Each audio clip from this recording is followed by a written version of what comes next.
আমাদের খাদিজা এডিটিং এর সকল প্রকার পার্ট গল্প দেখতে আমাদের চ্যানেলটি সাবস্ক্রাইব করে পাশে থাকা বেল আইকনটিতে ক্লিক করে অল নোটিফিকেশন অন করে দিন।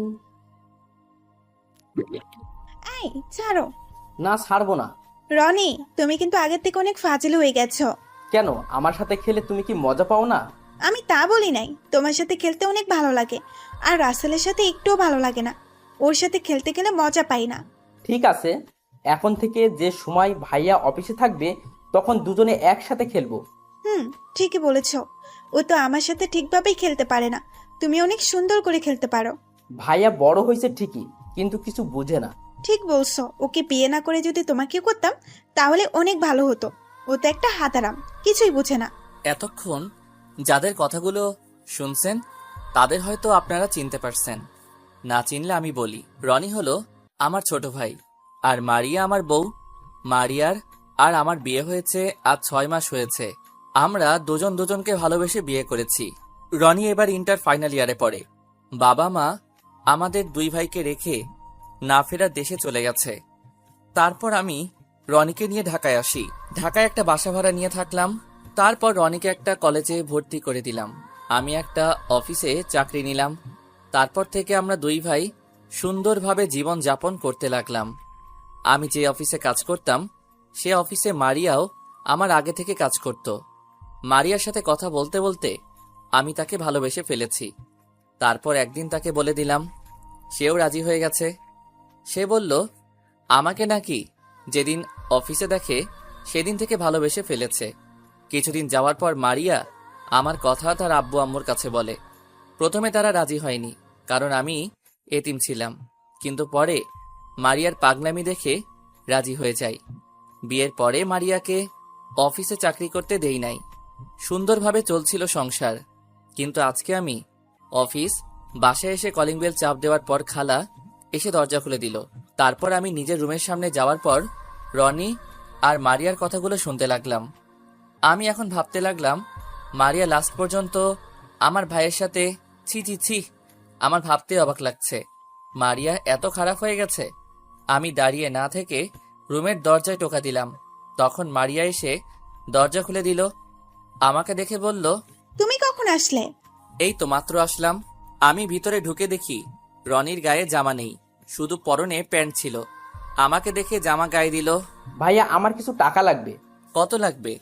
বেশি না, মাত্র 5,000 টাকা হলে হবে। তুমি এত টাকা দিয়ে কি করবে?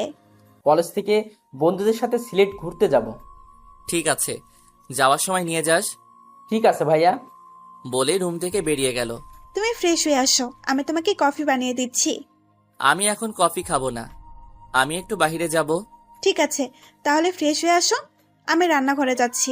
বলে মারিয়া রুম থেকে বেরিয়ে গেল। আমি দাঁড়িয়ে না থেকে ওয়াশরুমে ঢুকে ফ্রেশ হয়ে বিছানায় গিয়ে বসলাম। বিছানার দিকে তাকিয়ে দেখি সবকিছু এলোমেলো হয়ে আছে। আমি মারিয়াকে অনেক বিশ্বাস করতাম, কিন্তু আজকে নিজের কানে যেগুলো শুনলাম এরপর থেকে ওর প্রতি বিশ্বাস উঠে গেছে। আমি কি এমন দোষ করছিলাম যার জন্য তুমি আমার সাথে এত বড় প্রতারণা করলে? আমি আর কোনো কিছু চিন্তা না করে বাহিরে চলে আসলাম। বাহিরে কিছুক্ষণ ঘোরাঘুরি করে বাসায় চলে আসলাম। বাসায় এসে কলিং বেল চাপ দেওয়ার পর মারিয়া এসে দরজা খুলে দিল। এতক্ষণ কোথায় ছিলে তুমি? অনেকদিন পর বন্ধুদের সাথে একটু দেখা করতে গেছি, তাই আসতে একটু লেট হয়ে গেছে। যাও ফ্রেশ হয়ে আসো, আমি টেবিলে খাবার দিচ্ছি। রনি কোথায়? ও খাবে না? ও বলেছে তুমি আসলে একসাথে খাবে। ঠিক আছে, আমি ফ্রেশ হয়ে আসছি, তুমি রনিকে ডেকে নিয়ে আসো। বলে রুমে এসে ফ্রেশ হয়ে খাবার টেবিলের সামনে চলে গেলাম। তারপর তিনজনে খাবার খেয়ে রুমে চলে আসলাম। রনি তার রুমে চলে গেল। আমি রুমে এসে বিছানায় শুয়ে মোবাইল টিপতে লাগলাম। এখন ভাবছি কি করব। আমি কি তাদের ছেড়ে চলে যাব? আমি চলে গেলে রনির কি হবে? ওর তো এখনো পড়ালেখা শেষ হয় নাই। কিছুক্ষণ পর মারিয়া রুমে এসে দরজা বন্ধ করে আমার পাশে শুয়ে পড়ল আর আমাকে পিছন থেকে জড়িয়ে ধরল। আচ্ছা মারিয়া, তুমি আমাকে কতটুকু ভালোবাসো? আমি তোমাকে অনেক বেশি ভালোবাসি। আর হঠাৎ এ কথা বললে কেন? আচ্ছা, তোমাকে একটা কথা বলি। যদি কোনো মেয়ে স্বামী রেখে অন্য লোকের সাথে পরকীয়া করে তখন সে মেয়েকে কি করা উচিত? আমার জানা মতে ওই মেয়েকে ছেড়ে দেওয়া উচিত, কারণ যে মেয়ে স্বামী রেখে অন্য ছেলের সাথে এসব করে তারা কখনো ভালো হতে পারে না। তাকে বাসা থেকে বের করে দেওয়া উচিত আর ডিভোর্স দিয়ে দেওয়া উচিত। আর যদি মেয়েটা তার স্বামীর রক্তের কারোর সাথে করে তাহলে কি করা উচিত? আচ্ছা, আমাকে একটা কথা বলো তো, হঠাৎ তুমি এই ধরনের কথাগুলো বলছো কেন? না, এমনিই বলেছি। ঠিক আছে, তুমি ঘুমিয়ে পড়ো। তারপর মারিয়া আমাকে জড়িয়ে ধরে শুয়ে পড়ল। তার চেহারার দিকে তাকালে বোঝা যায় তার মতো নিষ্পাপ কোনো মেয়ে হয় না। আর রনির কথা কি বলবো, নিজের আপন ভাই হয়ে ওর ভাবির সাথে এরকম জঘন্য কাজ কিভাবে করতে পারলো। আর কোনো কিছু চিন্তা না করে ঘুমিয়ে পড়লাম। আজ 7 দিন পর অফিস থেকে বিকালে ছুটির পর আমি কোর্টে চলে গেলাম। তারপর ডিভোর্স পেপারটা নিয়ে বাসায় চলে আসলাম। ঠিকই ধরেছেন, আমি সব দিক দিয়ে চিন্তা করে দেখলাম মারিয়াকে আমি ডিভোর্স দিব। এই 7 দিনে আরো 2-3 বার এরকম দেখছি রনি মারিয়ার রুমে। তাদের কথা শুনে বুঝতে পারলাম তাদের মধ্যে কিছু একটা চলছে, তাই এই সিদ্ধান্ত নিতে বাধ্য হলাম। রাতে খাবার খেয়ে রুমে এসে বিছানায় শুয়ে পড়লাম। কিছুক্ষণ পর মারিয়া রুমে আসলো, এসে আমাকে জড়িয়ে ধরে শুয়ে পড়ল। মধ্যরাতে যখন মারিয়া ঘুমে বিভোর হয়ে আছে তখন আমি বিছানা থেকে উঠে কাগজ নিয়ে 2টা চিঠি লিখলাম, একটা মারিয়ার জন্য আর একটা রনির জন্য। তাহলে শুনুন। প্রিয় মারিয়া, তোমার মতো মেয়েকে প্রিয় বলা মানায় না, তারপরেও বললাম, কারণ আমি তোমাকে অনেক বিশ্বাস করে ভালোবেসেছি। কিন্তু তুমি সেই বিশ্বাস রাখতে পারো নাই। শেষ পর্যন্ত কিনা তুমি আমার ছোট ভাইয়ের সাথে। ছি ছি ছি, আমার ভাবতেও অবাক লাগে তোমার মতো একটা খারাপ মেয়েকে ভালোবেসে বিয়ে করেছি। তুমি রনির সাথে কি কি করেছো আমি জানি, তাই তোমাকে ডিভোর্স দিতে বাধ্য হলাম। আমি সই করে দিচ্ছি, তুমিও সইটা করে দিও আর রনিকে বিয়ে করে নিও। আমার মতো ওর সাথে প্রতারণা করো না। এখন তুমি ছাড়া ওর কেউ নেই। দোয়া করি তোমরা দুজনে সুখী থাকো। ইতি, তোমার হতভাগা স্বামী। এই ছিল মারিয়ার জন্য চিঠি। আর রনির জন্য একটা লিখেছি, তাহলে শুনুন। প্রিয় ছোট ভাই আমার, আমি ভাবতে পারি নাই তুই আমার সাথে এরকম করবি। তুই লাস্ট পর্যন্ত তোর ভাবির সাথে। ছি ছি ছি, তোকে আমি কখনো মা বাবার বুঝতে দেই নাই, আর সে কিনা তুই। থাক, আর বললাম না। আমি তোর মারিয়াকে ডিভোর্স দিয়ে দিচ্ছি, তুই ওকে বিয়ে করে সুখে থাকিস। আমি অনেক দূরে চলে যাচ্ছি, আমাকে খুঁজেও লাভ হবে না, আমাকে খুঁজে পাবি না। আমার দোয়া সব সময় তোর জন্য থাকবে। ভালো থাকিস। ইতি, তোর হতভাগা ভাই। এই ছিল রনির চিঠি। চিঠি দুটো লিখতে কখন যে চোখ থেকে 2 ফোঁটা পানি পড়ে গেল। ঘড়ির দিকে তাকিয়ে দেখি ভোর 5টা বাজে। তারপর ব্যাগটা গুছিয়ে মারিয়ার বালিশের উপর চিঠি এবং ডিভোর্স পেপার রেখে মারিয়ার দিকে কিছুক্ষণ তাকিয়ে রুম থেকে বেরিয়ে রনির রুমে আসলাম। রনির পড়ার টেবিলের উপর চিঠিটা রেখে রনির কপালে একটা চুমু দিয়ে বাসা থেকে বেরিয়ে আসলাম। তারপর রাস্তায় দিয়ে হেঁটে হেঁটে বাস কাউন্টারে চলে আসলাম। আমার বাসা থেকে বাস কাউন্টার কাছে, আসতে 10 মিনিট লাগে। তারপর একটা টিকিট কেটে বাসে গিয়ে বসলাম। বাস ছাড়বে 5টা 30 মিনিটে। এবার আপনাদের বলি, আমি এখন যশোর যাব, কারণ আমি বসকে বলে তার যশোর যে কোম্পানি আছে সেখানে বদলি হয়েছি। আমি ঢাকা থাকলে তাদের কথা মনে পড়বে। মারিয়ার থেকে আমার ছোট ভাইটার কথা বেশি মনে পড়ছে। কি করব বলুন, আমি তাদের সুখের জন্য দূরে চলে যাচ্ছি। আমি চাই তারা আমাকে ছাড়া সুখী থাকুক। প্রায় 5 ঘন্টা পর যশোর এসে পৌঁছে গেলাম। অফিস থেকে বাস কাউন্টারে আমার জন্য গাড়ি পাঠিয়েছে। তারপর গাড়ি করে অফিস থেকে দেওয়া বাসায় পৌঁছে গেলাম। আজ 5 বছর পর এখন আমি অন্য একটা অফিসে কাজ করি। আগের অফিসে ব্যবসা খারাপ হওয়ার কারণে বস সবকিছু বিক্রি করে বাহিরে চলে যায়। এরপর আমি অন্য একটা অফিসে চাকরি করি। এই অফিসের বস ঢাকায় তার যে কোম্পানি আছে সেগুলো দেখাশোনা করে। আমি যশোরে তার এই অফিস দেখাশোনা করি, কারণ বস আমাকে আগে থেকে চিনে। ওনার সাথে ঢাকায় পরিচয়। এখানে বসের যে কাজ সেগুলো আমি করি। বলতে গেলে এই অফিসটা আমি চালাই। এখন আর মারিয়া এবং ছোট ভাই রনির কথা তেমন মনে পড়ে না, কারণ সারাদিন কাজে বিজি থাকি। শুধু রাতে ঘুমাতে গেলে একটু মনে পড়ে। গতকাল অফিসে একটা নতুন ম্যানেজার আসবে, কারণ আমার অফিসের ম্যানেজার 7 দিন আগে মারা যায়। গতকাল বস আমাকে ফোন দিয়ে বলল অফিসের জন্য নতুন ম্যানেজার আসবে। আমি যেন তার সব কাজ বুঝিয়ে দেই। এই নতুন ম্যানেজার নাকি বসের বন্ধু দিয়েছে। তো যাই হোক, সকালে ঘুম থেকে উঠে ফ্রেশ হয়ে নাস্তা করে বাহিরে এসে গাড়ি নিয়ে অফিসে যেতে লাগলাম। আমার বাসায় একজন কাজের মেয়ে রাখছি, সে আমার সব কাজ করে দেয়। অফিসে আসার পর সবাই আমাকে দেখে দাঁড়িয়ে সালাম দিল। আমি সালাম নিয়ে তাদেরকে বসতে বললাম। নিজের কেবিনে এসে চেয়ারে বসে অফিসের কিছু ফাইল দেখতে লাগলাম। হঠাৎ একটা মেয়ে দরজায় দাঁড়িয়ে বলল, ভিতরে আসতে পারি? জি আসুন। মেয়েটা ভিতরে এসে টেবিলের সামনে দাঁড়িয়ে বলল, আমি ঢাকা থেকে এসেছি, আমাকে রফিক স্যার পাঠিয়েছে। ঠিক আছে, বসুন। আর আপনার সার্টিফিকেটগুলো দেন। এই যে নিন। যেই আমি মাথা উঁচু করে মেয়ের দিকে কাগজগুলো নিতে যাব, তখন মেয়েটাকে দেখে আমি মোটেও প্রস্তুত ছিলাম না। ঠিকই ধরেছেন মারিয়া, কিন্তু ও এখানে কিভাবে আসলো? তার মানে বস মারিয়াকে এই অফিসে ম্যানেজারের দায়িত্ব পালন করতে পাঠিয়েছে। মারিয়া হয়তো বিশ্বাস করতে পারছে না আমি এই অফিসে কাজ করি। মারিয়া আমাকে দেখে বলল, রাসেল, তুমি এখানে? তোমাকে আমি কত জায়গায় খুঁজেছি, কিন্তু কোথাও পাইনি। হ্যালো, এটা অফিস, আর আপনি আমার নাম ধরে ডাকছেন কেন? এখানে আমি আপনার বস, সো স্যার বলে ডাকবেন। মারিয়া হয়তো আমার কাছ থেকে এরকম কথা আশা করে নাই। মারিয়া মাথা নিচু করে কান্না করতে আসে। তোর মতো মেয়েকে আমি কখনো ক্ষমা করব না। শুধু ছোট ভাইয়ের জন্য কিছু না বলে চলে এসেছি, তা না হলে বাসা থেকে ঘাড় ধাক্কা দিয়ে বের করে দিতাম। এই 5টা বছরে মারিয়ার চেহারা অনেক পরিবর্তন হয়ে গেছে।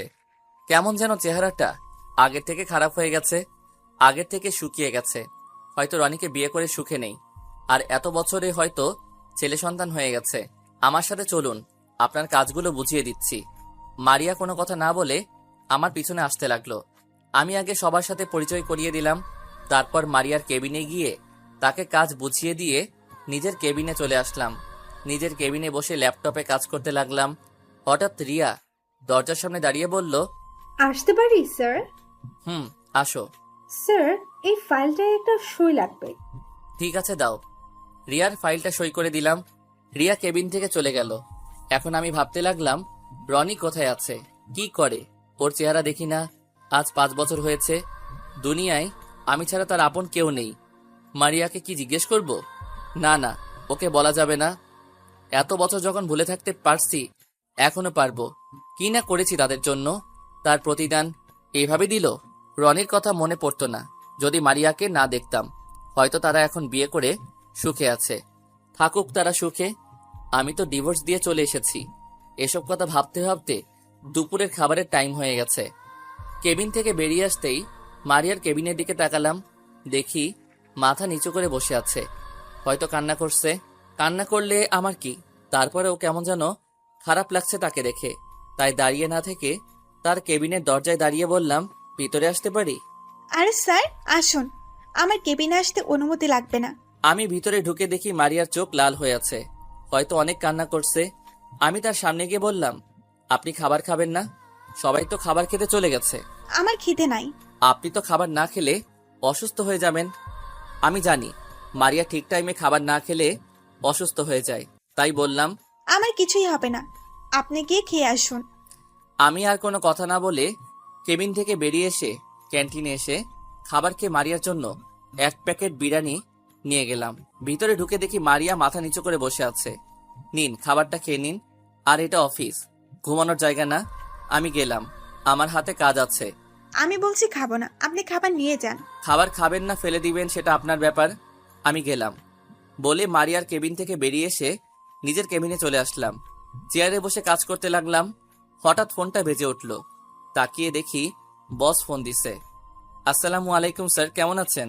ওয়ালাইকুম আসসালাম, ভালো আছি। তুমি কেমন আছো রাসেল? জি স্যার, আলহামদুলিল্লাহ ভালো আছি।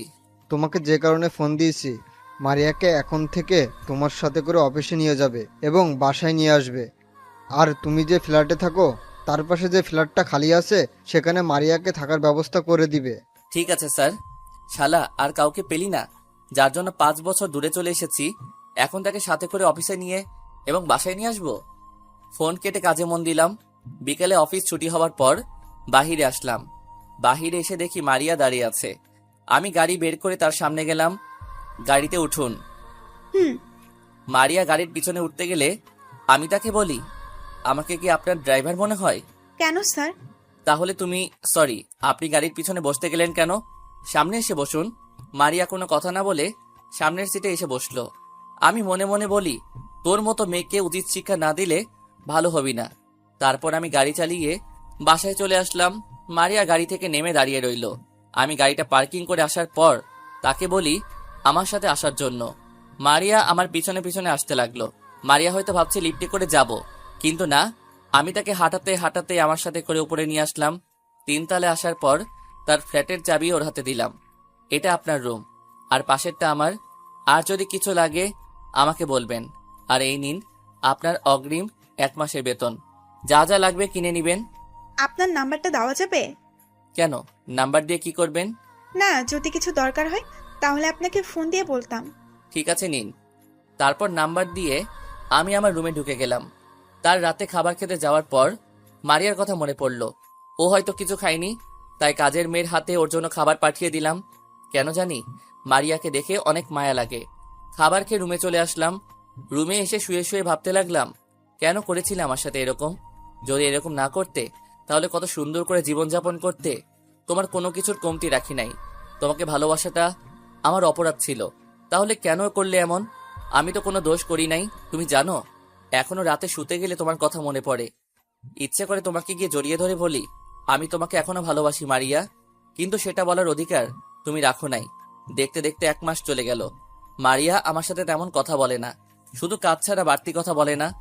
সকালে ঘুম থেকে উঠে ফ্রেশ হয়ে নাস্তা করে বাসা থেকে বেরিয়ে গাড়িতে গিয়ে বসলাম। আসার সময় মারিয়ার দরজায় টোকা দিয়ে আসলাম। মাঝে মাঝে মনে হয় আমি যেন কিছু একটা ভুল করছি, আমি কারো সাথে অন্যায় করেছি। কেন আমার এমন কিছু মনে হয়? কিছুক্ষণ পর দেখি মারিয়া বাসা থেকে বেরিয়ে আসলো। মারিয়া এসে সামনের সিটে বসলো। আমি কেমন জানি মারিয়ার প্রতি দুর্বল হয়ে যাচ্ছি। আমার কেন এমন হচ্ছে কিছুই বুঝতে পারছি না। মারিয়া আজকে শাড়ি পরেছে, দেখতে একদম পরীর মতো লাগছে। ইচ্ছে করে তাকে জড়িয়ে ধরি, তার হাত ধরে গাড়ি চালাতে। তো যাই হোক, অফিস আসার পর মারিয়া গাড়ি থেকে নেমে অফিসের ভিতরে চলে গেল।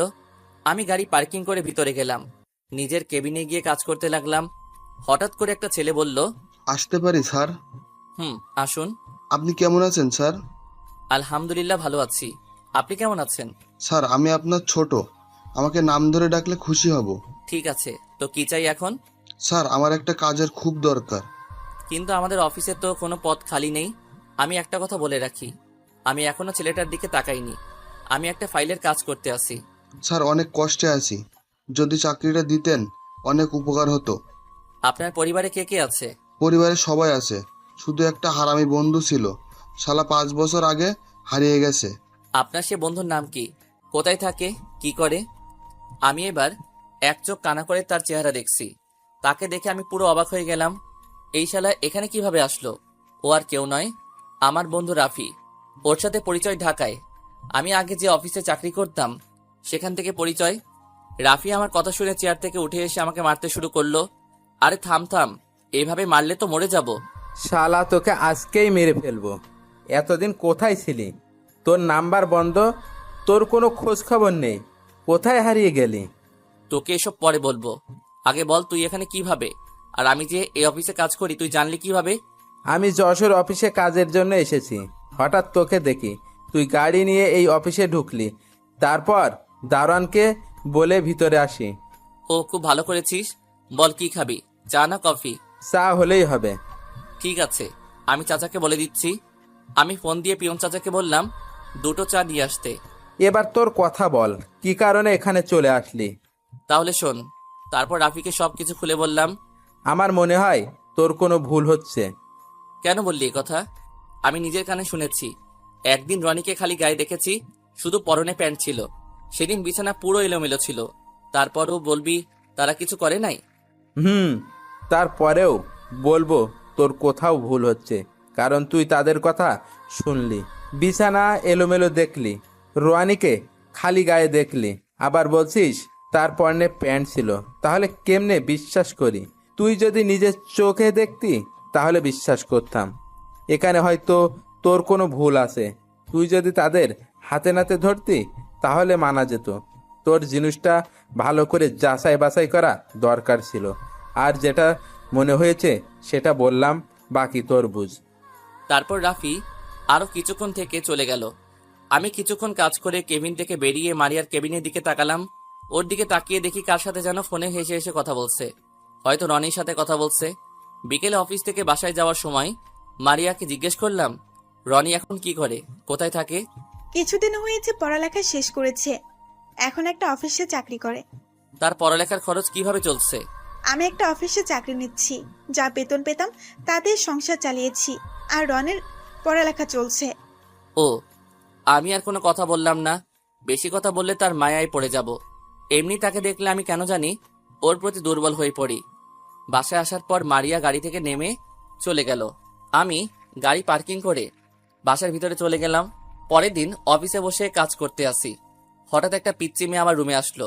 চেহারা দেখতে একদম মাশাআল্লাহ, অনেক সুন্দর। হঠাৎ তার পিছনে দিয়ে যে ঢুকলো, তাকে দেখে আমি পুরো অবাক হয়ে গেলাম। অভিমান বেশি সময় বাঁচিয়ে রাখতে নেই। বহু বছর পর অভিমান ভাঙলে গিয়ে দেখবে যার সাথে অভিমান সে আর নেই, হয়তো দূরে কোথাও হারিয়ে গেছে, আর তখন সরি বলার সুযোগটুকুও হারিয়ে যাবে। কান্নার মতো গভীর কিছু নেই। একজনের দুঃখ অন্যজনকে স্পর্শ করে না, কিন্তু একজনের চোখের জল অন্যজনকে স্পর্শ করে। হঠাৎ তার পিছন দিয়ে যে ঢুকলো তাকে দেখে আমি পুরো অবাক হয়ে গেলাম। ঠিকই ধরেছেন, এ আর কেউ নয়, আমার ছোট ভাই রনি। ও এখানে কেন? আমার মনে হয় মারিয়া বলেছে। তাহলে এই বাচ্চা মেয়েটা তাদের, দেখতে একদম মারিয়ার মতো হয়েছে। রনি আমার সামনে আসলো, তখন আমি বললাম, তুই এখানে কেন এসেছিস? আপনার কাছে কিছু জানতে এসেছি। আমার কাছে কি জানতে এসেছিস? আমাদের ছেড়ে কেন এসেছেন? সেটা তুই ভালো করে জানিস। আমি কিছুই জানি না, আপনার কাছে জানতে চাই। আমি তোর কাছে বলতে বাধ্য নই। তুই এখনই আমার কেবিন থেকে বেরিয়ে যা। আর কারো কেবিনে ঢুকতে অনুমতি লাগে, সেটা মনে হয় তোর জানা নেই। সবকিছু জানা আছে, শুধু আপনার কাছ থেকে কিছু জানতে এসেছি। জানা হয়ে গেলে চলে যাব। আমি এখানে থাকতে আসি নাই। কি জানতে চাস? আমাকে আর ভাবিকে না বলে কেন চলে এসেছেন? কি অপরাধ ছিল আমাদের? আমি জানতে চাই। তুই আর তোর ভাবি আমার সাথে প্রতারণা করেছিস। তুই তোর ভাবির সাথে রুমে কি করেছিস? তোর সাথে খেলে মজা পায়, আমার সাথে খেলে মজা পায় না। আমাকে বিয়ে না করে যদি তোকে বিয়ে করত, তাহলে অনেক ভালো হতো। তারপরও বলবি আমি ভুল বলছি? আপনি কি কখনো ভাবির সাথে খারাপ কাজ করতে দেখেছেন? সরাসরি দেখি নাই, কিন্তু একদিন তুই আর তোর ভাবি রুমে কথা বলতে আমি দরজার বাহির থেকে সব শুনেছি। তারপর যখন রুমে ঢুকি, তখন তোর গায়ে কোনো জামা দেখি নাই। তুই আমাকে দেখে জামা গায়ে দিছস, আর দেখছি পুরো বিছানা এলোমেলো হয়ে আছে। তারপর বলবি তোদের মাঝে কিছুই হয়নি? আমি একটা কথা বলি আপনাকে, মাঝে মাঝে চোখের দেখা ভুল হয়। মানে কি বলতে চাস তুই? আমি ভুল দেখছি? আপনি ভুল দেখছেন এবং ভুল শুনছেন। একটা কথা বলি, আমি ভাবিকে কখনো ওরকম চোখে দেখে নাই। আমাদের তো কোনো বোন নেই। আমি ভাবিকে নিজের বড় বোনের চোখে দেখছি। আপনি কি করে ভাবলেন আমি ভাবির সাথে এরকম জঘন্য কাজ করতে যাব? তাহলে তুই বলতে চাস তোর ভাবির সাথে কিছুই হয়নি? আমার সাথে ভাবির কিছুই হয়নি। তাহলে যে আমি দরজার আড়াল থেকে যে কথাগুলো শুনেছি, সেগুলো কি মিথ্যা? তোর শরীরে জামা ছিল না, তারপরে বলবি সব মিথ্যা? পুরো বিছানা এলোমেলো হয়েছিল, তারপরেও বলবি সবকিছু মিথ্যা? তারপরেও বলবো সবকিছু মিথ্যা। আপনি যে কথাগুলো শুনছেন। আচ্ছা, একটা কথা বলেন, আপনি ভাবির সাথে কি খেলা খেলে হেরে যেতেন সব সময়? আমি তার সাথে লুডো খেলায় হেরে যেতাম। ঠিকই ধরেছেন। আমিও ভাবির সাথে ওই সময় লুডো খেলেছিলাম। আমি কড়ি মারার পর ভোটের বাইরে চলে যাই, তখন ভাবি কড়িটা হাতে নিয়ে নেয়।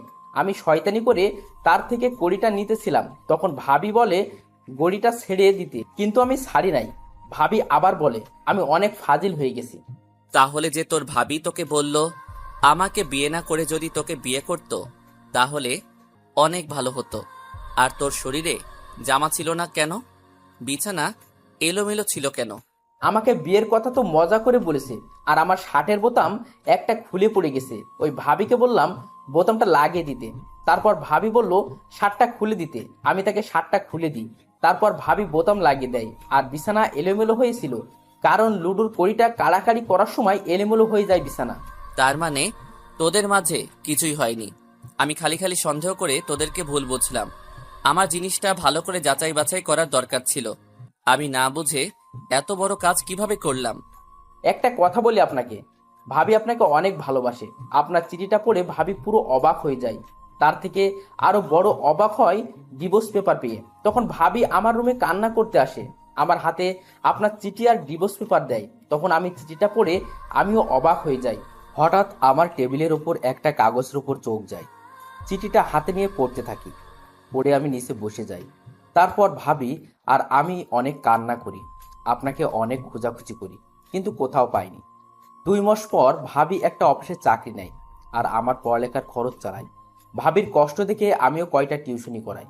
আস্তে আস্তে ভাবির প্রমোশন হয়। তারপর থেকে সব টিউশনি ছেড়ে দিই। অনেক কষ্টে পড়ালেখা শেষ করে এখন একটা অফিসে চাকরি করি। আল্লাহ দিলে বেতন মোটামুটি ভালো। আমার মুখ দিয়ে আর কোনো কথা বের হচ্ছে না, শুধু চোখ দিয়ে অশ্রু ঝরে পড়ছে। আজ নিজের ভুলের কারণে এত কিছু হয়েছে। মারিয়া কি এখন আমাকে ক্ষমা করবে? তার তো কোনো দোষ নেই, সব দোষ আমার। তোর সাথে এই মেয়েটা কে? এ হচ্ছে তোমার মেয়ে রাইসা। তুমি বাসা থেকে চলে আসার 2 মাসের মাথায় হঠাৎ ভাবি মাথা ঘুরে পড়ে যায়। তখন ভাবিকে হাসপাতালে নিয়ে যায়। ডাক্তার বলল ভাবি নাকি মা হতে চলেছেন। তখন অনেক খুশি হয়েছি, কিন্তু তোমার কথা মনে পড়তেই মনটা খারাপ হয়ে গেল। আমি আর কোনো কথা না বলে রাইসাকে কোলে নিয়ে পুরো মুখে চুমু দিতে লাগলাম। তারপর রাইসাকে কোল থেকে নামিয়ে দিয়ে রনির কাছে গেলাম। যখনই রনির পা ধরতে যাব, তখন রনি আমাকে ধরে ফেলে। এটা আপনি কি করছেন? আমি অনেক বড় ভুল করে ফেলেছি, তুই আমাকে ক্ষমা করে দে। আমি না বুঝে তোদের ভুল বুঝেছি। আমি আর কখনো এমন ভুল করব না, আমাকে ক্ষমা করে দে। আমি তোমাকে ক্ষমা করে দিছি। তুমি যখন নিজের ভুল বুঝতে পেরেছো, এটাই অনেক। আর বড় ভাই কি কখনো ছোট ভাইয়ের পা ধরে ক্ষমা চাইতে পারে?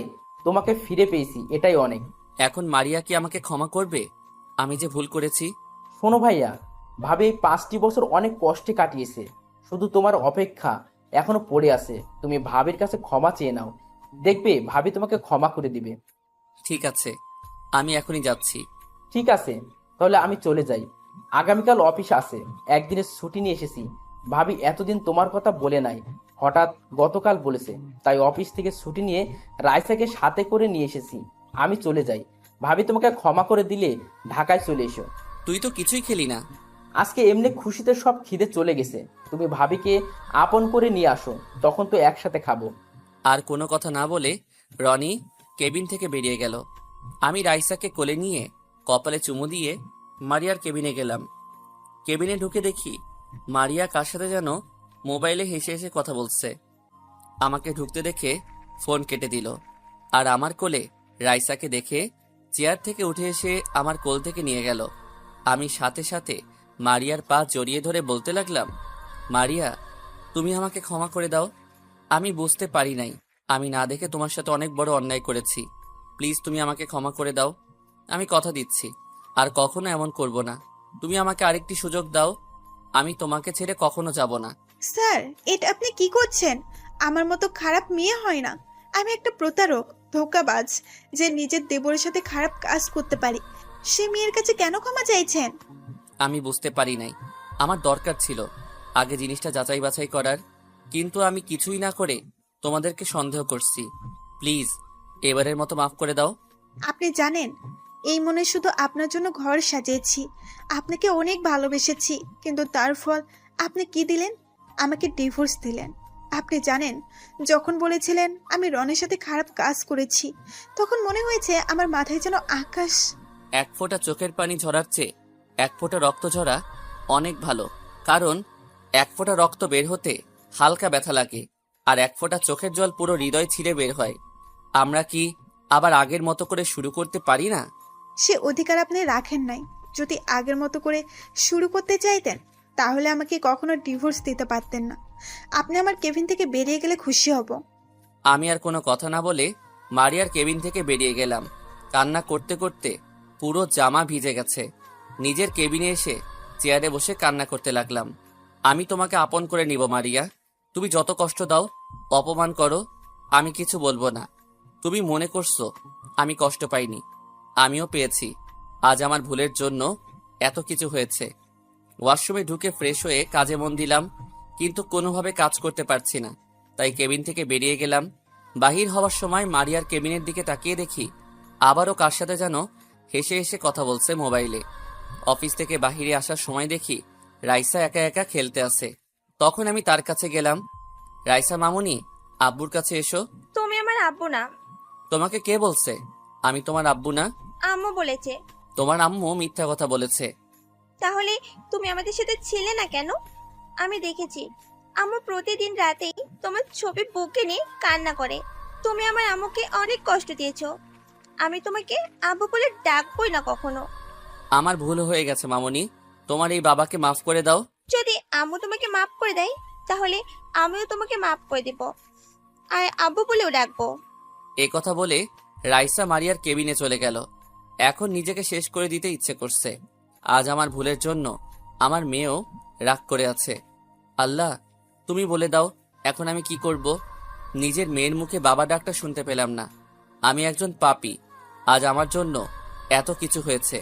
আমি অফিস থেকে বাইরে এসে গাড়ি নিয়ে একটা পার্কে চলে গেলাম।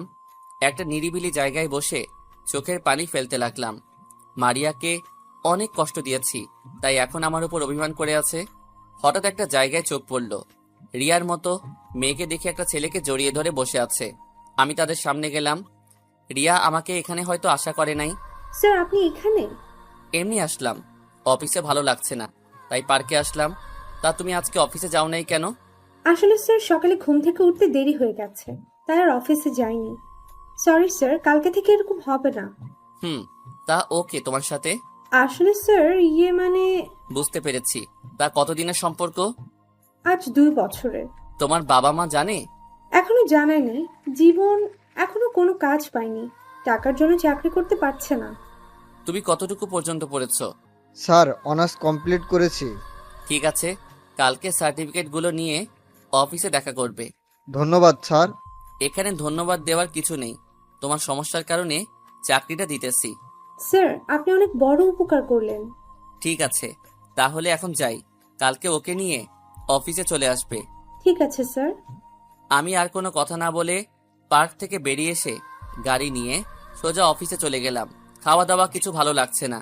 ভিতরে ঢুকে নিজের কেবিনে যাওয়ার সময় মারিয়ার কেবিনের দিকে তাকিয়ে দেখি রাইসাকে খাবার খাওয়াচ্ছে। বিকেলে অফিস শেষ করে বাহিরে এসে গাড়ি নিয়ে অপেক্ষা করতে লাগলাম মারিয়ার জন্য। কিছুক্ষণ পর দেখি মারিয়া রাইসাকে কোলে করে নিয়ে বেরিয়ে আসলো। কোনো কথা না বলে সামনের সিটে এসে বসে পড়ল। মারিয়ার দিকে তাকিয়ে দেখি চোখ দুটো লাল হয়ে আছে, হয়তো কান্না করেছে। আমি কোনো কথা না বলে গাড়ি চালাতে লাগলাম। মারিয়া কোনো কথা বলছে না। রাইসা মারিয়ার কোলে ঘুমিয়ে পড়েছে। রাস্তার পাশে দেখি ফুচকার দোকান। মারিয়া আবার ফুচকা খেতে পছন্দ করে, তাই মারিয়াকে বললাম, মারিয়া চলো ফুচকা খেয়ে আসি। আমি খাবো না, আপনার খেতে মন চাইলে গিয়ে খেয়ে আসেন। আমার মনটা খারাপ হয়ে গেল। আমি আবার গাড়ি চালাতে লাগলাম। কিছুক্ষণ পর বাসায় এসে পৌঁছে গেলাম। ভিতরে ঢুকে আমি গাড়ি পার্কিং করলাম। রাইসাকে আমার কোলে দাও। ধন্যবাদ আপনাকে, আমি তাকে কুলে নিয়ে যেতে পারবো। মারিয়া, এমন কথা বলো না, আমার অনেক কষ্ট হয়। রাইসা যেমন তোমার মেয়ে তেমন আমারও মেয়ে। প্লিজ তুমি তাকে আমার থেকে দূরে সরিয়ে রেখো না। মারিয়া কি যেন ভেবে আমার কোলে রাইসাকে দিল। তারপর লিফটের উপরে উঠলাম। মারিয়া চাবি দিয়ে রুমের দরজা খুলে ভিতরে ঢুকলো। আমিও তার সাথে ঢুকলাম। ভিতরে ঢুকে দেখি রাইসার ছবি দিয়ে পুরো রুম সাজিয়ে রেখেছে। হঠাৎ একটা ছবি দেখে আমি পুরো অবাক হয়ে গেলাম। আপনারা কি ভাবছেন, আমার ছবি? আরে না, আমার বাবা মার ছবি, যেটা আমি সবসময় আমার রুমের টেবিলের উপর রাখতাম। কিন্তু বাসা থেকে বেরিয়ে আসতে মনে ছিল না আনতে। আমি মারিয়ার রুমে গিয়ে রাইসাকে বিছানায় শুয়ে দিলাম। তখন মারিয়া বলল, ধন্যবাদ আপনাকে।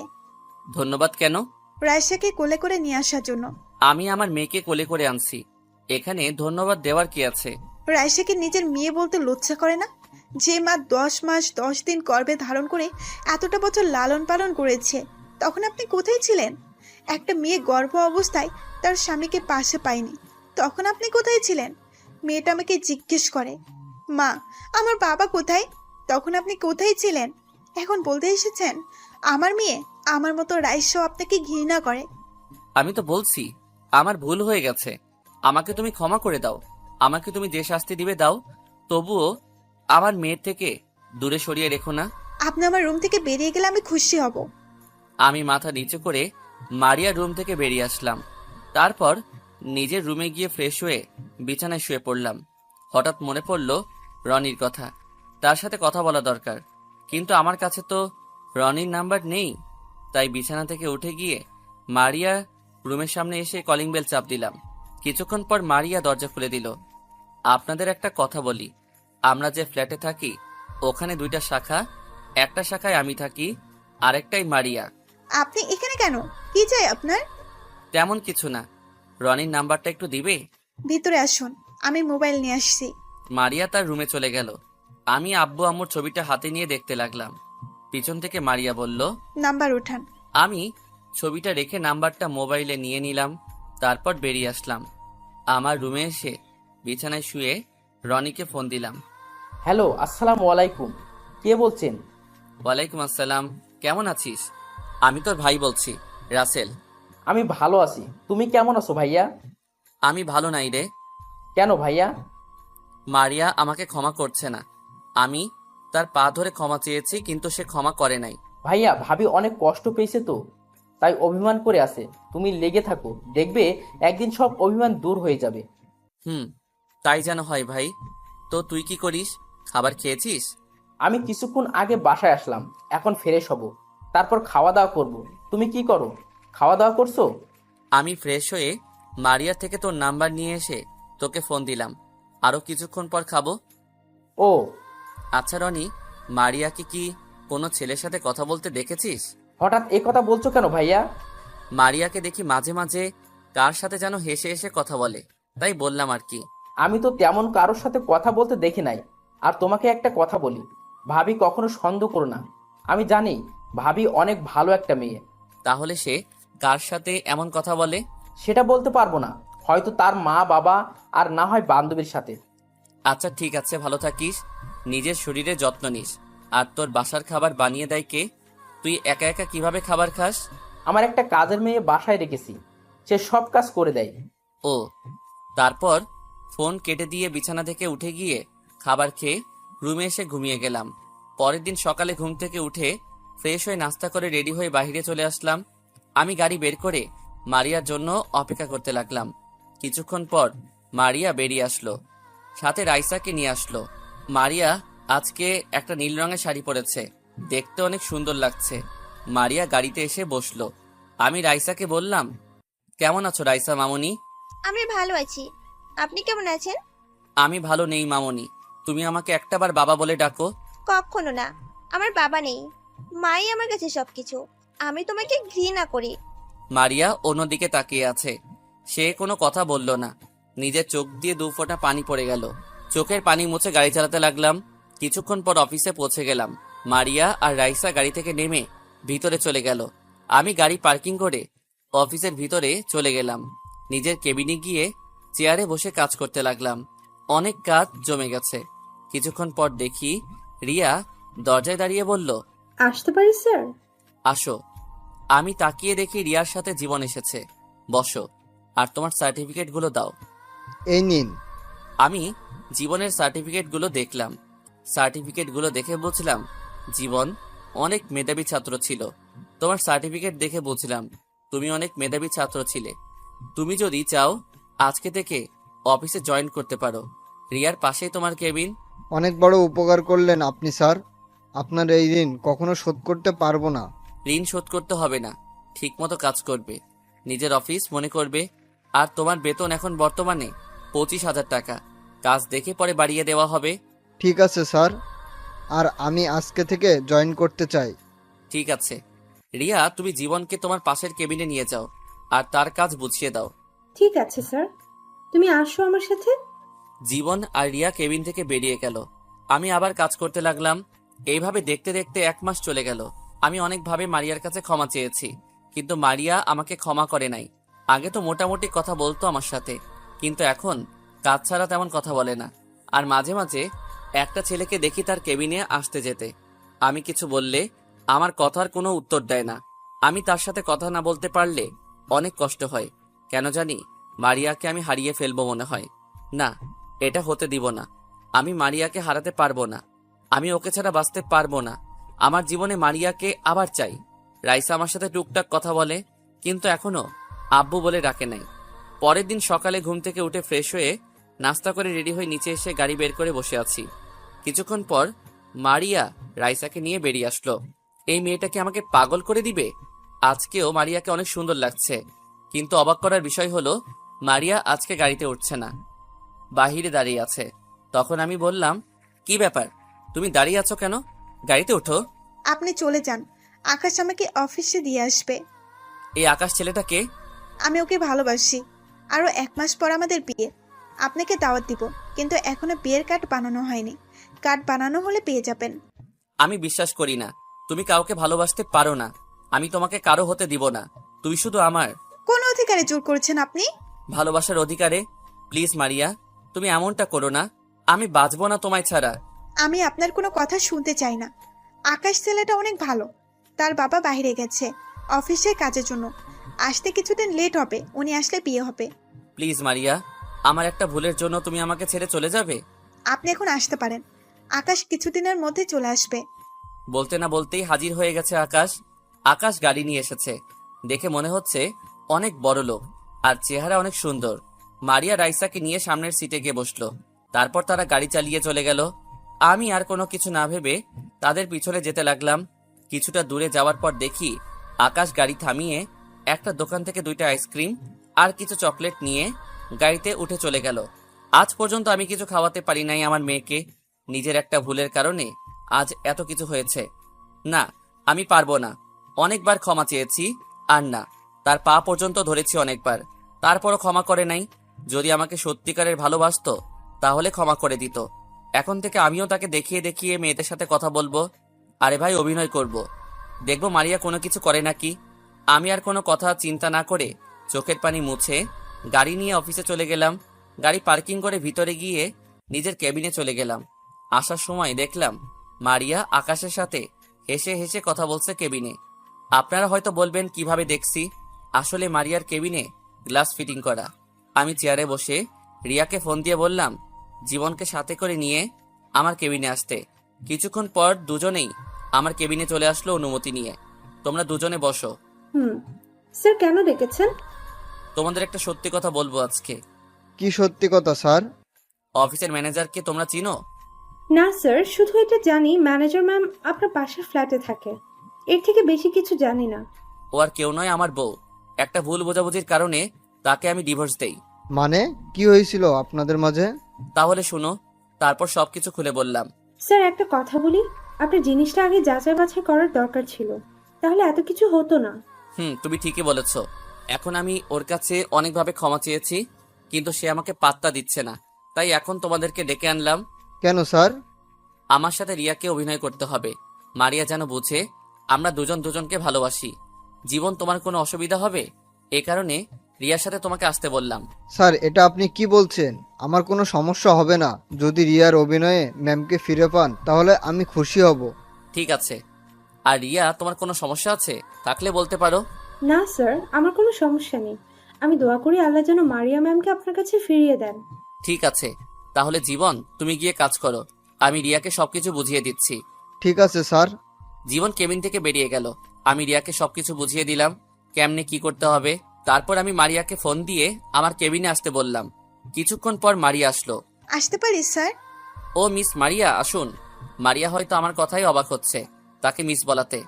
আমাকে কেন আসতে বললেন স্যার? অফিসের সবার বেতন ঠিকভাবে বুঝিয়ে দিচ্ছেন তো? ঠিকভাবে। জি স্যার। তাহলে আজকের মধ্যে এই 5টি ফাইল রেডি করে দিবেন। না দিতে পারলে বেতন থেকে টাকা কেটে রাখা হবে। কিন্তু স্যার, এই ফাইলের কাজ তো আমার না, আমাকে দিচ্ছেন কেন? কেন, কোনো সমস্যা? বয়ফ্রেন্ডের সাথে তো ভালো গল্প করতে পারেন, এগুলো পারবেন না কেন? আপনাকে কি বসে থাকার জন্য চাকরি দিছে? আমি কোনো কথা শুনতে চাই না। এই নাও তোমার কফি। ও তুমি? তোমার হাতের কফি না খেলে আমি আবার কাজ করতে পারি না। এই কারণে তো প্রতিদিন তোমাকে নিজের হাতে কফি বানিয়ে খাওয়ায়। আপনি এখনো দাঁড়িয়ে আছেন কেন? যান, গিয়ে ফাইলগুলো রেডি করে দেন। মারিয়া কোনো কথা না বলে ফাইলগুলো হাতে নিয়ে কেবিন থেকে বেরিয়ে গেল। চেহারা কেমন যেন হয়ে গেছে। হয়তো আমার এমন ব্যবহার আশা করে নাই। রিয়া, এবার তুমি গিয়ে কাজটা করো। যখন ফোন দিব তখন চলে আসবে। ঠিক আছে স্যার। আর ম্যামের চেহারা দেখে বুঝলাম অনেক কষ্ট পেয়েছে। ওটা কোনো সমস্যা না, পরে ভালোবাসা দিয়ে পুষিয়ে দিব। রিয়া রুম থেকে বেরিয়ে গেল। আমি জীবনকে ফোন দিয়ে বললাম, মারিয়ার কেবিন থেকে আকাশ ছেলেটা কি বের হয়েছে? তখন সে বলল বের হয়ে গেছে। যাক, তাহলে ওষুধে কাজ হয়েছে। আমি বসে বসে কাজ করতে লাগলাম। হঠাৎ মোবাইলটা বেজে উঠল। তাকিয়ে দেখি রনি ফোন দিচ্ছে। কেমন আছিস রনি? ভালো আছি ভাইয়া, তুমি কেমন আছো? আমিও ভালো আছি। তা কোথায় তুই? আমি অফিসে আছি, হাতে তেমন কাজ নেই, তাই তোমাকে ফোন দিলাম। ও, তো নাস্তা করেছিস? করেছি, তুমি করছো ভাইয়া?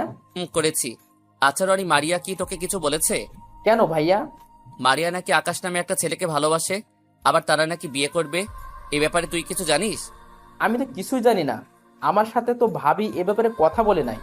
ঠিক আছে, তুই তোর অফিসের বস থেকে কিছুদিনের জন্য ছুটি নিয়ে এখানে আয়।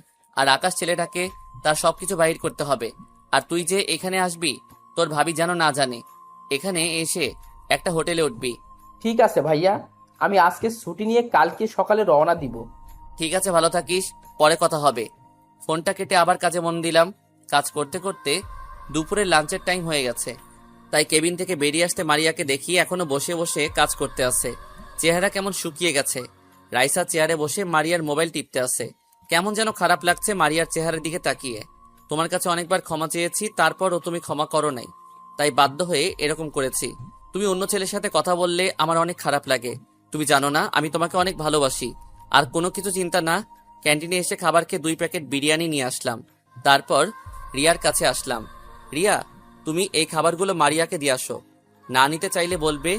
অফিস থেকে আজকে সবাই খাবার দিছে। ঠিক আছে স্যার। রিয়া খাবারগুলো নিয়ে মারিয়ার কেবিনে চলে গেল। আমি আমার কেবিনে এসে চেয়ারে বসে কাজ করতে লাগলাম। হঠাৎ রিয়া কেবিনে এসে এমন কিছু বলল, তা শুনে মাথা পুরো খারাপ হয়ে গেল। স্মৃতিশক্তিটা হারিয়ে গেলে ভালো হতো। পুরনো সব স্মৃতি ভুলে যেতে পারতাম। যাকে মন থেকে অনেকটা আপন ভাবা হয়, তার অবহেলা সহ্য করা সত্যি খুব কষ্টকর হয়। রিয়া খাবারগুলো নিয়ে মারিয়ার কেবিনে চলে গেল।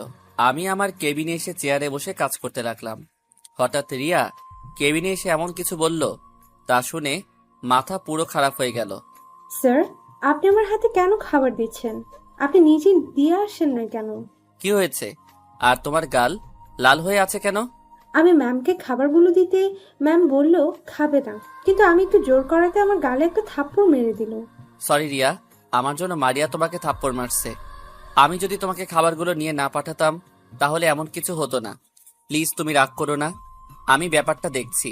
প্লিজ স্যার, আপনি ম্যামকে কিছু করবেন না। হয়তো সকালে কাহিনী নিয়ে আমার উপর রেগেছিল, তাই হয়তো এমন করেছে। তুমি বলছো তাই কিছু বললাম না, তা না হলে আজকে ওকে দেখিয়ে দিতাম। ঠিক আছে স্যার, আমি তাহলে যাই, হাতে কিছু কাজ বাকি রয়ে গেছে। ঠিক আছে যাও। রিয়া কেবিন থেকে বেরিয়ে গেল। আমি বসে কাজ করতে লাগলাম। বিকেলে অফিস ছুটির পর সবাই বাহির হয়ে গেছে, কিন্তু মারিয়া এখনো বসে বসে কাজ করতে আছে। আমার মেয়েটার চেহারা কেমন যেন শুকিয়ে গেছে। আমার ভুলের জন্য মেয়েটাও আমার কথা বলে না। আমি কিছু দিলে খায় না, কিন্তু বাহিরের একটা ছেলে দিলে খায়। আমি আজ পর্যন্ত নিজের হাতে রাইসাকে কিছু খাওয়াতে পারি নাই। অন্য লোকের হাতে খাবার খাওয়াই, মানুষ তাকে আদর করে খাবার দিলে খায়। তাই আমি অন্য লোকের হাতে খাবার দিয়ে বললাম আমার কথা যেন বলে। আমি মারিয়াকে ফোন দিয়ে আমার কেবিনে আসতে বললাম। কিছুক্ষণ পর মারিয়া কেবিনে আসলো। মিস মারিয়া, ফাইলগুলো কোথায়? অফিস তো অনেকক্ষণ আগে শেষ হয়েছে, সবাই চলে গেছে। ফাইলগুলো দেন। স্যার, আমার শরীরটা কেমন খারাপ লাগছে। আর আজকে মাত্র 2টা রেডি করছি। আমি কথা দিচ্ছি কালকে বাকি 3টা রেডি করে দিব। মারিয়ার চেহারার দিকে তাকিয়ে দেখি চোখ মুখ লাল হয়ে আছে, আর চেহারা কেমন শুকিয়ে গেছে। মনে হয় সকাল থেকে কিছু খাইনি। তার কথা শুনে মায়া লাগলো, তাই আর কিছু বললাম না। ঠিক আছে, কালকে যেন ফাইলগুলো রেডি পাই। জি স্যার। তা আপনার বয়ফ্রেন্ড আসবে নিতে, নাকি আমার সাথে যাবেন? ও, এখন বয়ফ্রেন্ড বলে কি হবে? কিছুদিন পর তো বিয়ে হবে। যখন বিয়ে হবে তখন দেখা যাবে। আর আমি আজকে আপনার সাথে যাব।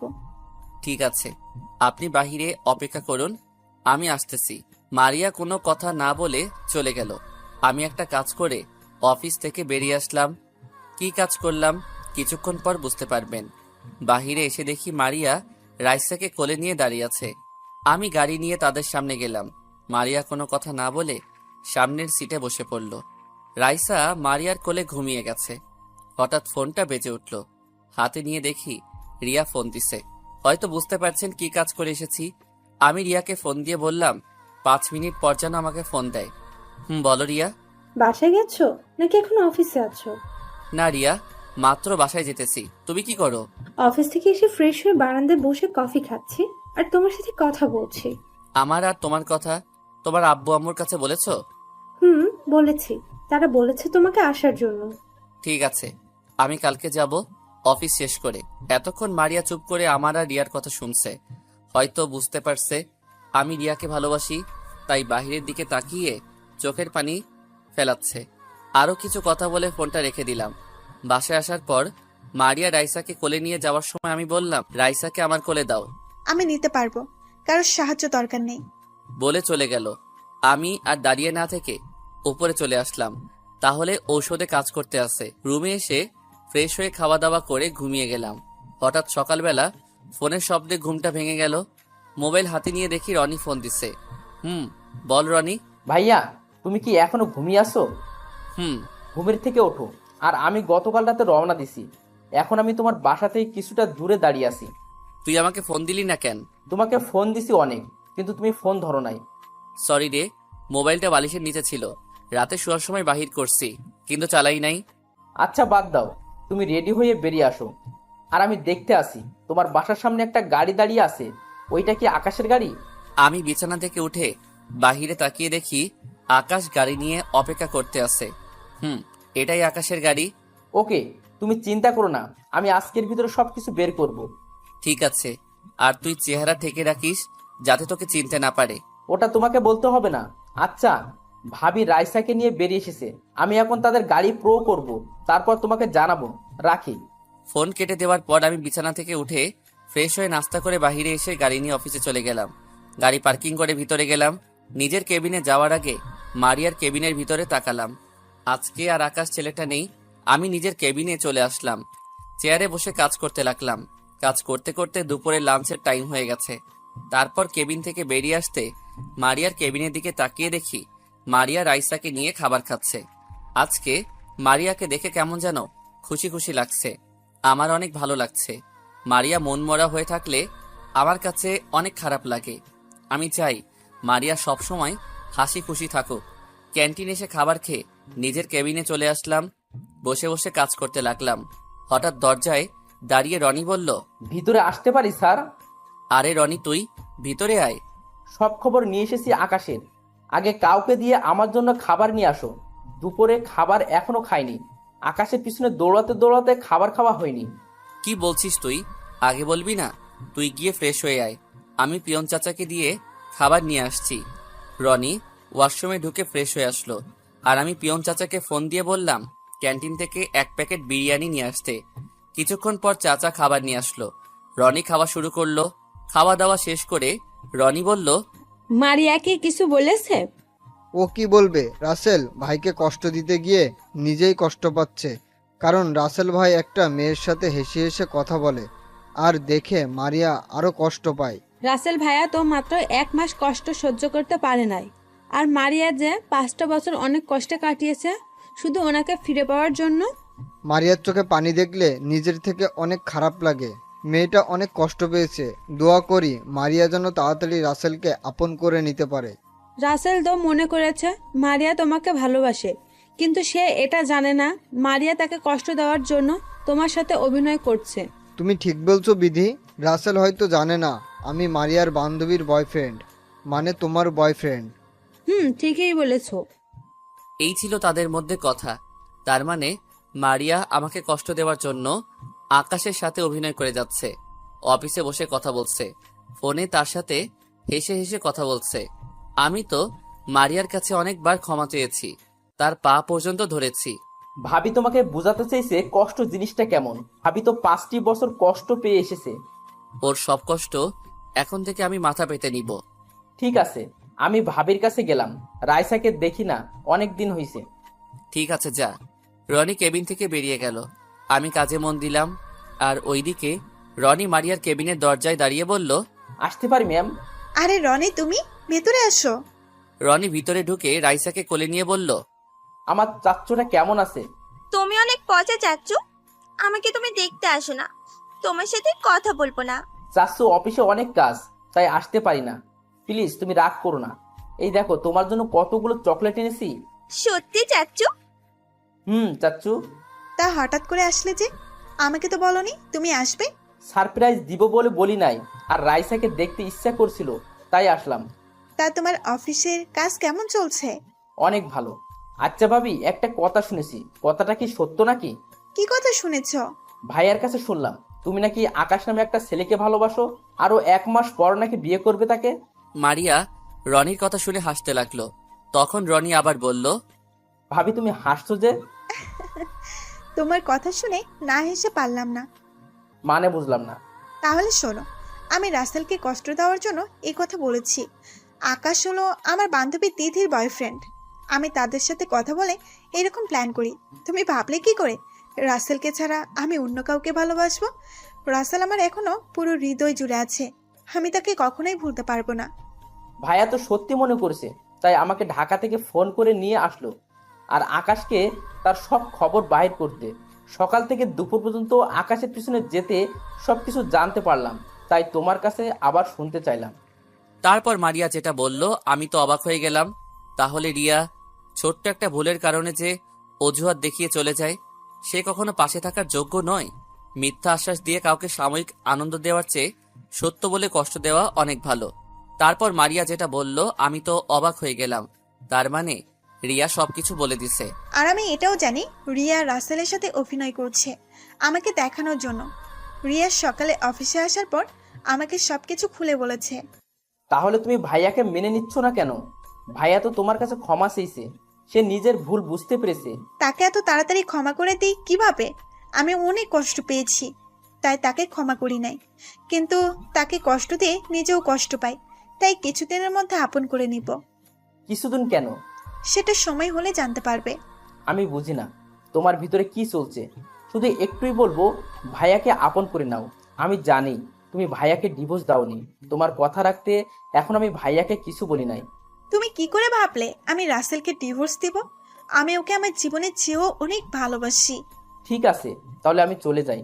দরকার হলে ফোন দিও। আম্মু, একটা কথা বলি, রাগ করবে না তো? না আম্মু, বলো কি কথা বলবে। আমি আমি আব্বুর কাছে যাই। আমার মুখে আব্বু ডাক শোনার জন্য আব্বু অনেক কষ্ট করছে, কিন্তু আমি বলি নাই। প্লিজ আম্মু, আব্বুর জন্য আমার অনেক খারাপ লাগে।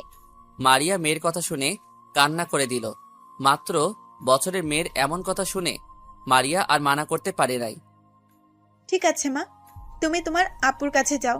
রাইসা আর 1 মিনিট দেরি করলো না, সাথে সাথে দৌড়ে আমার রুমে চলে আসলো।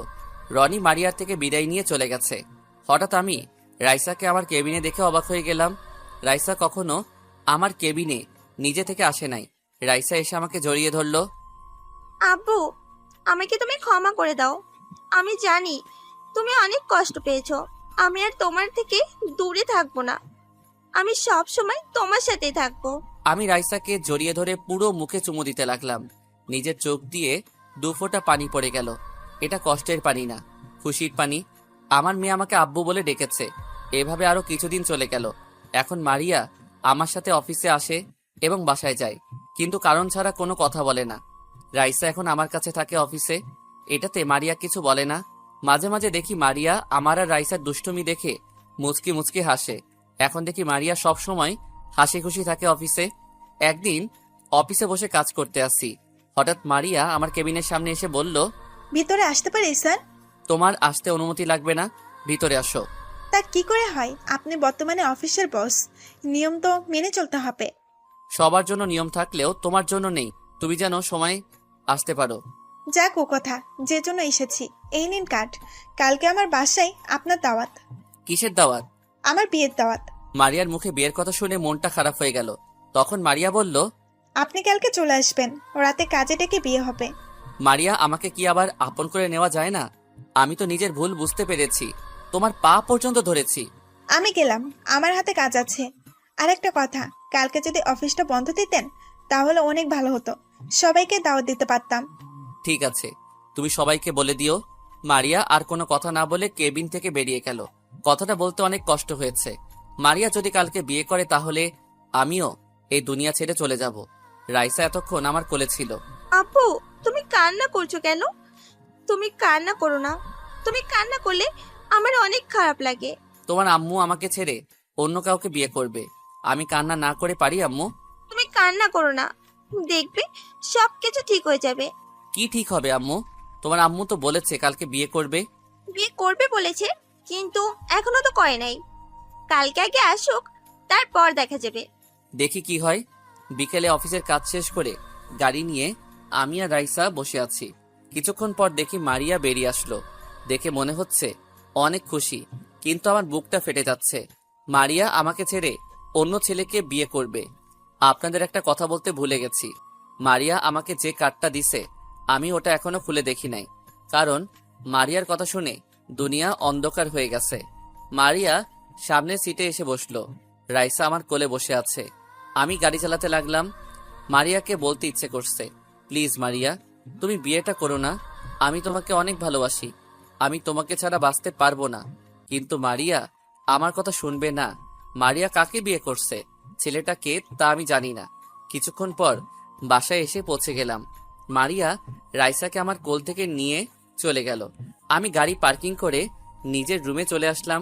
রুমে এসে বিছানায় শুয়ে চোখের পানি ফেলতে লাগলাম। হঠাৎ রনির কথা মনে হলো, তাই রনিকে ফোন দিলাম। কিন্তু অবাক করার বিষয় হলো রনির মোবাইল বন্ধ। বিপদের সময় রনির মোবাইলও বন্ধ। কোনো রকম রাতটা না খেয়ে পার করলাম। সকালে ঘুম থেকে উঠে ফ্রেশ হয়ে বাহিরে চলে আসলাম। সারাদিন বাহিরে কাটিয়ে বাসায় আসলাম। বাসার সামনে আসার পর দেখি পুরো বাসাটা সাজিয়ে রেখেছে। আমি ভিতরে ঢুকে নিজের রুমে চলে আসলাম। রুমে এসে বিছানায় শুয়ে পড়লাম। সারাদিন কিছু খাইনি। হঠাৎ দরজায় কে যেন ধাক্কাতে লাগলো। আমি ভিতর থেকে বললাম, কে? আব্বু, আমি রাইসা, দরজা খুলো। রাইসার কথা শুনে বিছানা থেকে উঠে দরজা খুলে দিলাম। রাইসার দিকে তাকিয়ে দেখি তাকে অনেক সুন্দর করে সাজিয়ে দিচ্ছে। আব্বু, তুমি এখনো রেডি হও নাই? কিছুক্ষণ পরেই অনুষ্ঠান শুরু হয়ে যাবে, সবাই চলে এসেছে। আমার ভালো লাগছে না আম্মু, তুমি যাও। তোমার জন্য একটা সারপ্রাইজ আছে, তাড়াতাড়ি রেডি হয়ে আসো। কি সারপ্রাইজ আম্মু? আগে তুমি রেডি হয়ে আসো। কান্না করতে করতে পুরো মুখটা ফুলিয়ে ফেলেছে। কি করব বলো আম্মু? তোমার আম্মু আমাকে ছেড়ে অন্য ছেলেকে বিয়ে করতেছে। আমি নিজের চোখে তোমার আম্মুর বিয়ে কিভাবে দেখব? আগে তুমি রেডি হয়ে আসো, আমি তোমার জন্য অপেক্ষা করতেছি। কালকে থেকে তো অনেক কষ্টে চোখের পানি ঝরছে, আজকে খুশিতে ঝরবে। যাও, তাড়াতাড়ি রেডি হয়ে আসো।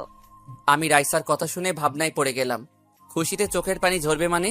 যদি মারিয়া অন্য ছেলেকে বিয়ে করে তাহলে আমি নিজেকে শেষ করে দিব। তারপর ওয়াশরুমে গিয়ে ফ্রেশ হয়ে রেডি হয়ে রাইসার সাথে মারিয়ার বাসায় গেলাম। ভিতরে ঢুকে দেখি অফিসে সবাই এসেছে। আমাকে দেখে সবাই সালাম দিল। হঠাৎ একজনকে দেখে অবাক হয়ে গেলাম। রনি এখানে, তাকে ফোন দিলাম কিন্তু ফোন বন্ধ ছিল। ও আসবে আমাকে তো বলল না। রনিকে দেখে মনে হচ্ছে অনেক খুশি, কিন্তু আমার বুকটা ফেটে যাচ্ছে। রনি আমাকে দেখে সামনে আসলো। ভাইয়া, তোমার আসতে এত দেরি কেন? আগে বল, তোর মোবাইল বন্ধ কেন? ভাবি বলেছে মোবাইল বন্ধ করে রাখতে। কেন? সেটা কিছুক্ষণ পর বুঝতে পারবে। আসো আমার সাথে। কোথায় যাব আমি? গেলেই বুঝতে পারবে। আমি আর কোনো কথা না বলে রনির সাথে যেতে লাগলাম। রনি আমাকে একটা রুমে নিয়ে গেল।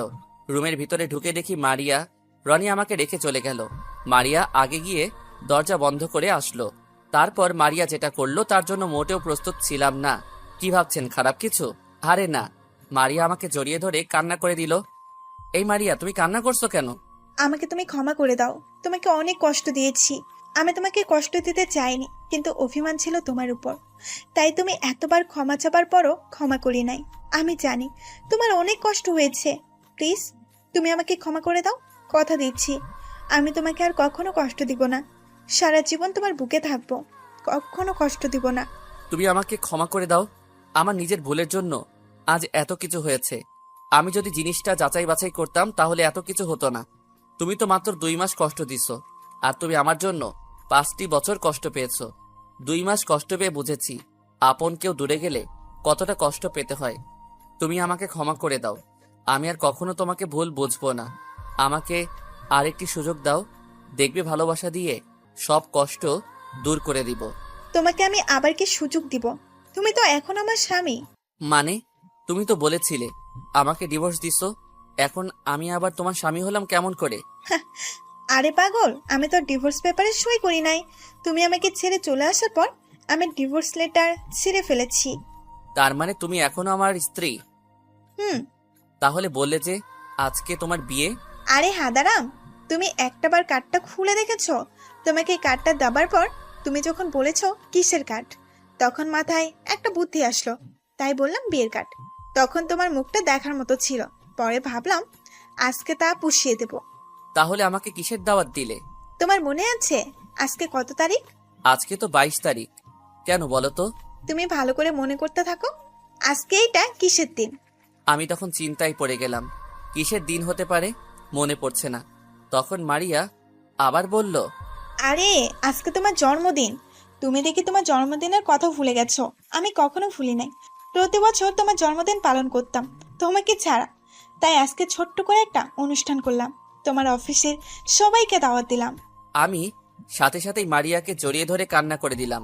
মেয়েটা আমাকে এত ভালোবাসে, আমি কি করে পারলাম ওকে ডিভোর্স দিতে? এখন নিজেকে নিজেই শেষ করে দিতে ইচ্ছে করছে। আর কান্না করতে হবে না, চলো সবাই বাইরে তোমার জন্য অপেক্ষা করতে আসছে। আমি চোখের পানি মুছে মারিয়ার সাথে রুম থেকে বেরিয়ে সবার সামনে গেলাম। আমি তাকিয়ে দেখি রিয়া, জীবন তারাও এসেছে।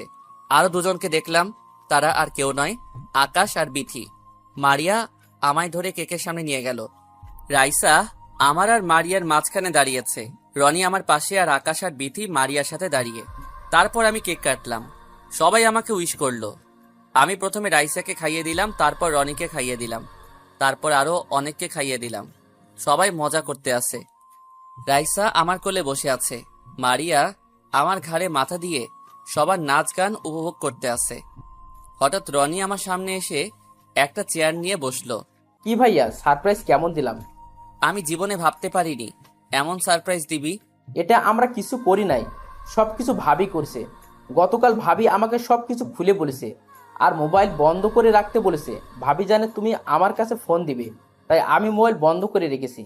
এটা না বললে তো সারপ্রাইজ দিতে পারতাম না, আর আমি এই দিনের অপেক্ষায় ছিলাম এতদিন, তোমাকে সবকিছু খুলে বলবো। আমি কিন্তু আছি তোমার সাথে, আমিও বাবাকে বলি নাই। আমার বুড়িটা অনেক পেকে গেছে। দেখতে হবে না কার মেয়ে। আরো কিছুক্ষণ কথা বললাম, সবাই সবার বাসায় চলে গেছে। যাওয়ার সময় আমাকেও বলে গেছে। রাতে আমি মারিয়ার বিছানায় শুয়ে আছি। কিছুক্ষণ পর দেখি মারিয়া রাইসাকে সাথে করে নিয়ে আসলো। যা শালার, মনে করছে আজকে বউকে 5 বছরে জমে থাকা সব আদর দিব, কিন্তু মারিয়া রাইসাকে দুজনের মাঝখানে শুয়াই দিল। রাইসা আমার দিকে হেসে বলল, আব্বু মন খারাপ হয়ে গেছে বুঝি? আমি কিন্তু আসতে চাইনি, আম্মু আমাকে সাথে করে নিয়ে এসেছে। আমি রনি চাচুর সাথে ছিলাম। তুমি যেন আমার সাথে দুষ্টুমি করতে না পারো, তাই রাইসাকে নিয়ে আসলাম। আমি কোনো কথা না বলে অন্যদিকে মুখ ঘুরিয়ে শুয়ে পড়লাম। হঠাৎ মাঝরাতে কে যেন আমাকে পেছন থেকে জড়িয়ে ধরে শুয়ে আছে। আমি মনে করছি রাইসা, কিন্তু না, মারিয়া আমাকে জড়িয়ে ধরে শুয়ে আছে। আমি তার দিকে এক পলকে তাকিয়ে আছি। মারিয়ার ঠোঁট দুটোর দিকে তাকিয়ে লোভ সামলাতে পারি নাই। যেই না মারিয়ার ঠোঁটের দিকে ঠোঁট নিয়ে গেলাম, হঠাৎ মারিয়া বলে উঠল, জড়িয়ে ধরতে পারো, কিস করতে পারো, তবে বেশি ভেতরে এখন যেতে পারবে না। আমি তোমাকে আবার বিয়ে করে নতুন করে শুরু করতে চাই। তুমি এখনো ঘুমাও নাই? আমি জানি আমার জানটা রাগ করেছে, তাই তাকে জড়িয়ে ধরে শুয়ে নিলাম, কিন্তু ঘুমাইনি। আমি আর দেরি না করে মারিয়ার ঠোঁটের সাথে ঠোঁট লাগিয়ে দিলাম। দুজনে দুজনকে পাগলের মতো কিস করতে লাগলাম। মারিয়াও আমার সাথে তাল মিলিয়ে চলছে। প্রায় 5 মিনিট পর ছেড়ে দিলাম। তারপর দুজন দুজনকে জড়িয়ে ধরে শুয়ে পড়লাম। আজ রনির গায়ে হলুদ। রনির বিয়ে হচ্ছে তার বসের মেয়ের সাথে। মেয়েটার নাম সাইমা। সাইমা নাকি রনিকে অফিসে দেখে পছন্দ করে ফেলে। সাইমা বিদেশ থেকে পড়াশোনা করে এসেছে। তার বাবা আমাদের সাথে কথা বলে সবকিছু ঠিক করে। তো যাই হোক, আমি রুমে রেডি হয়ে নিচে গেলাম। হঠাৎ একটা জায়গা চোখে পড়তেই মাথা পুরো গরম হয়ে যায়। আমি দেখি কিছু ছেলে মারিয়াকে ডিস্টার্ব করছে।